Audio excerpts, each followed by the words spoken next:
Hello again, everyone.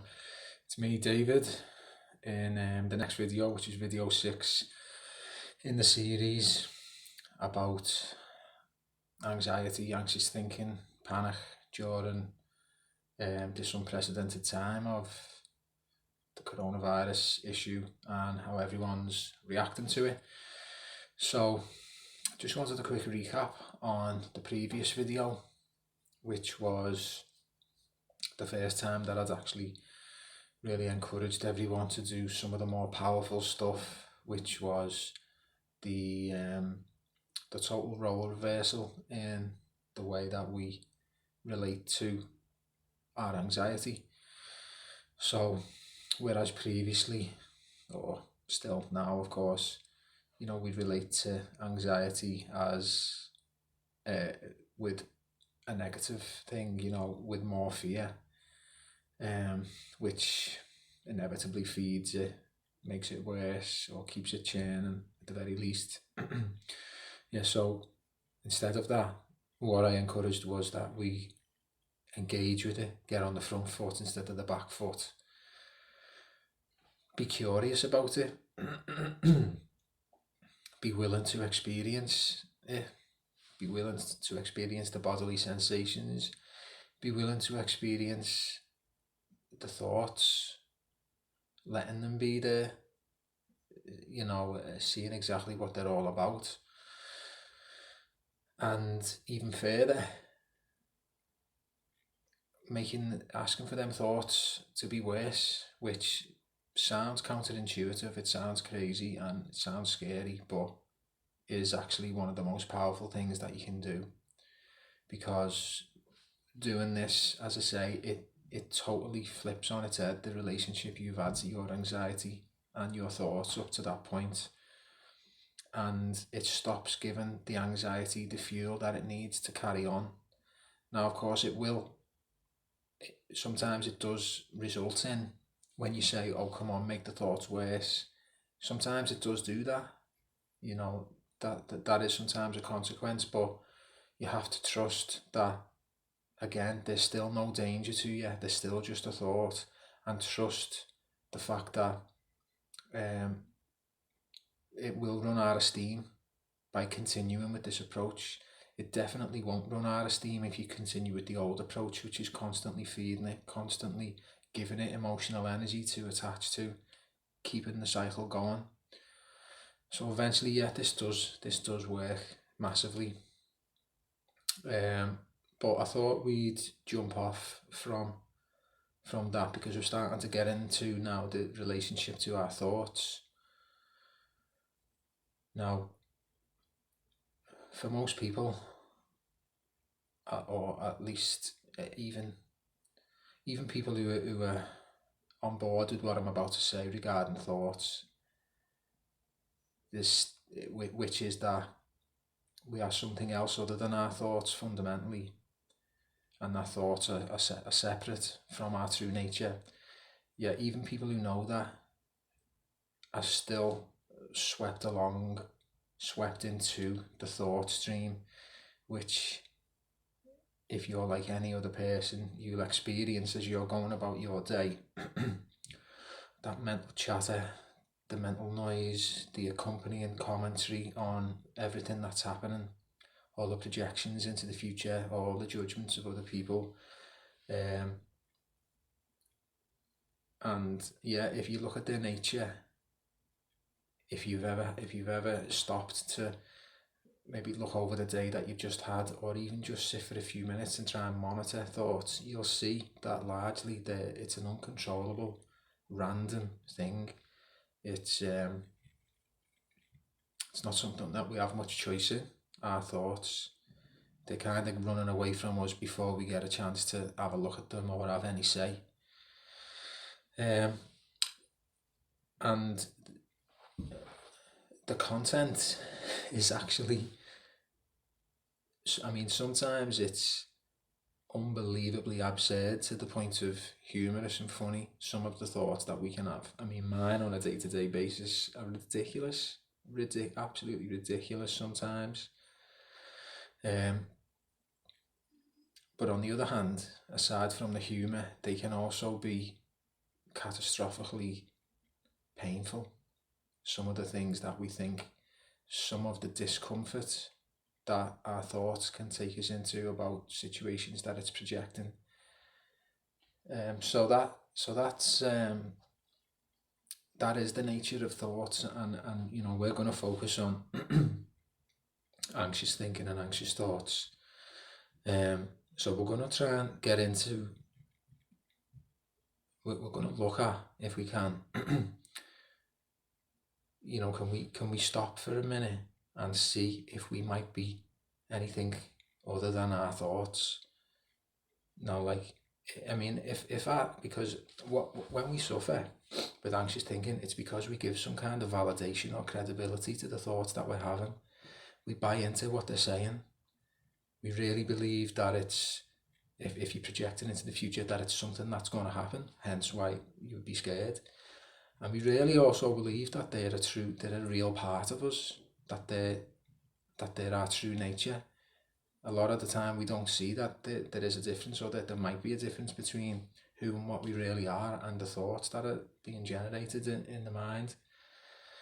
So this might be an unusual concept for some people, but if we were our thoughts, all of these mad thoughts that are spinning off, then they'd all be true. That's the only way to verify whether our thoughts are essentially part of our authentic self, is if they all materialize and all happen and all come true, which, if we think about that for a second, that we know that's not the case. All of the things that we've thought don't happen. The projections, the supposings, as I say, they're uncontrolled, randomly generated musings about anything whatsoever. So that's the first thing I'd like to offer as to why or how thoughts are not necessarily part of who and what we are. Now, anxiety, this might sound, again, tricky territory. It's a really good state of mind to be in, to get some true knowledge on this. Anxiety is actually a blessing, because the nature of anxious thoughts, and their severity, or how uncomfortable they are, gives us real examples to work with. It's not vague. Anxiety and anxious thinking, it's like, okay, I'm thinking horrible things. So anxiety is a blessing. You may see it as a blessing if you make some progress, because the thoughts that are being generated are the pathway through to the real knowledge, which is that your thoughts don't need to be paid attention to. They're not you. So this is all good for the sake of getting behind your anxiety.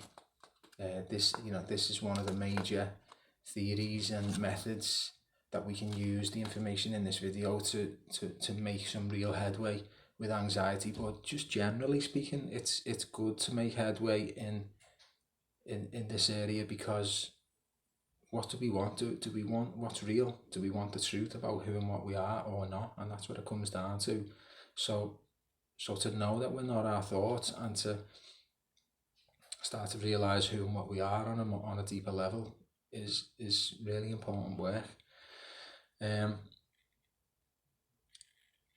Just being able to disconnect from this crazy non-stop all day thought stream, even for just a few seconds, there's so much to be gained from doing that. And where we're going to start with this is a really simple exercise. Some people may call it meditation, but I didn't really want to focus on that word, or mindfulness, because I think some people have it in their mind what they think is meditation, and there's some kind of barrier there about, I'm not getting into all that meditation and all that weird stuff and spirituality. But it doesn't have to be seen as that. It doesn't even have to be called that. It's just a simple exercise. So this is one of the main ways, one of the easiest ways, where not only can we see that we're not our thinking, But as a bonus, or whatever way round, whatever you want to see as the bonus, we quell the anxious mind, we get some distance from it, we start to be able to settle into a more peaceful state. And this exercise is just simply, you can sit or lie there, whatever you prefer.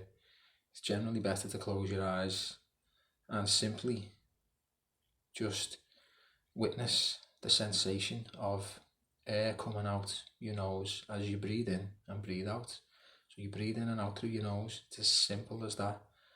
And all we're trying to do is pay attention to the feeling of the air coming in over the nostril hairs and the air coming out. You know, you'll start to notice the subtleties, like the fact that the air is a bit cooler on the inhale, a bit warmer on the exhale after it's been heated by the body. You start to notice just what it feels like to travel past those nose hairs. So just doing that to begin with, and I really encourage you to do it, because I mean, this is the start of getting a grip of your mind, basically, and a lot of the progress or the success is in the people that are willing to go, okay, I'll give that a go, and put a little bit of time in, just a few minutes every day. It's nothing. But the people who generally don't progress, or who put barriers up, who think it's weird, or they can't be arsed sitting there for a few minutes or whatever. So I'd encourage you to just take a few minutes out. I'm sure you've got that time to spare in the current climate. Now what's going to happen is, I can guarantee, you're going to try to focus on the sensation of the air passing through your nose, in and out. And if you're anxious, or you're in an anxious state, you're going to be bombarded with thoughts, maybe even more so than you are in your waking state, because you've got no distractions now. That's it. You're gonna see them for what they are. You're gonna get a deluge of thoughts. Maybe not all anxious or horrendous or whatever, but likely they will be. The trick is, and this also encompasses what I was talking about in the last video, the trick is not to react emotionally. So it covers that, this exercise as well. It's inbuilt into the system. It's incorporating this thing of, okay, we can have a thought, but we don't have to just go out on a limb. You don't have to trust it. Just see what happens, but by not trusting it, not reacting negatively to how fearful that thought might be. And it's not something you can do right away, but this is what we're aiming to do. It takes a little bit of practice, but what we're aiming to do is not engage negatively with any thoughts that are coming in. Now, as I say, they might get worse again. Your bodily sensations might get worse, in terms of your heart might beat a little bit faster as you get a little bit more fearful of the thoughts, but just practice trying not to engage with them negatively. And the best way to do that is not do anything other than go back to the sensations. So for me, sensation and feeling is actually the opposite to thinking, and is the pathway out of anxiety and anxious thought. The first place I start, whether it's meditating or exercise or whatever you want to call it, or just in my waking state, first place I start if I'm anxious or disturbed is locking in with a physical sensation somewhere in the body. And this is easy to do when you're sitting down and you're concentrating on breathing in and out through the nose. So just focusing your thought on sensation alone. In fact, no, that's not quite correct. You're not thinking about the sensations, you're feeling the sensations. So when you're successful at doing that, which might even be just for a few seconds at a time, you can't feel and think at the same time. Now, anxiety lives in thought world, so focus on the sensation, and the general pattern will be you'll make a tiny bit of headway and then thoughts will take over and you'll end up lost in thought. But the method, the practice is about not reacting to it, responding by coming back to the sensation. Now over time, even maybe just like a few days, a week or a couple of weeks, what will start to happen is you'll be able to see bigger gaps in between the thoughts, or bigger periods of time where you can feel the sensations of air coming in and out. So there's the proof. When you're not, like those little periods of time, you're not thinking, you're still there, you're still alive. So what are you if you're not thinking? What you are on a more fundamental, deeper level is that thing which is there when you're not thinking. Just the observer, they call it, the witness. And this is how we get into that. This is how we get into that state of being, by paying attention to sensation. I'm not saying that thoughts are totally useless and totally bad and all this, they're obviously a part of us, and we can use thought for great benefit.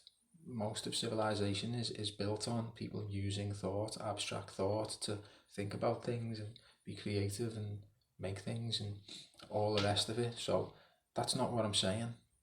What I'm saying is the uncontrollable nature, where you're subject to thought and buying into the content as though that's you and it's all real. That's what we're aiming to get out of. And just this one simple exercise does that massively. And so what all this is doing as well, it's I mean, why are we going to great lengths to explain all this? If you, as I say, not only are you getting the bonus of a relief from your anxiety from this exercise through breathing and focusing on that, you're also implanting seeds into your mind. And you may recall back to these watching these videos where you're able to be proved. You're able to prove to yourself, oh yeah, I'm not me thoughts. I don't have to buy into the anxious nature or the horrendous nature of those thoughts that I've just had. It's not necessarily the case. I don't have to believe them. I can see them as just randomly generated, especially when I'm in a sensitized state, when my nervous system is sensitive, and when my adrenaline and my cortisol is pumping, and it's making my brain think many steps ahead and look for danger where there might not be any. That's what's happening. And this exercise, or even just playing with the theory that I'm trying to explain and buying into it, it gives you respite from the consequences of your anxious thinking. Because I'm guessing up to now, a lot of people are buying into their thoughts as that they're real, they need to be paid attention to. Oh my God, why am I having that thought? If that's true, that's the consequences of that are just so terrifying. We can create a space between the thought stream and what we are on a deeper level, and that's trying not to make it sound all like spiritual and stuff like that. It's I don't know, it's the only available terminology, I suppose, but detaching from the thought stream, from thoughts generally, is where your well-being is where your peace of mind is. That's not to say that we're going to float through this epidemic totally calm and relaxed as though there's no problem. That's not what I'm saying whatsoever. We can make better decisions from that place. We can still be urgent. We can still be proactive. But I hope you got something from that. And practice this relationship with your thoughts, especially while there's so much time on your hands. So, okay, these videos are getting longer. I'm sorry about that, but it's getting, the work is getting deeper, shall we say, and more powerful. But I'll leave it there. I hope everyone's well. Like, share, comment, give me feedback, ask me questions privately or within the feed, and I hope everyone stays well until the next video.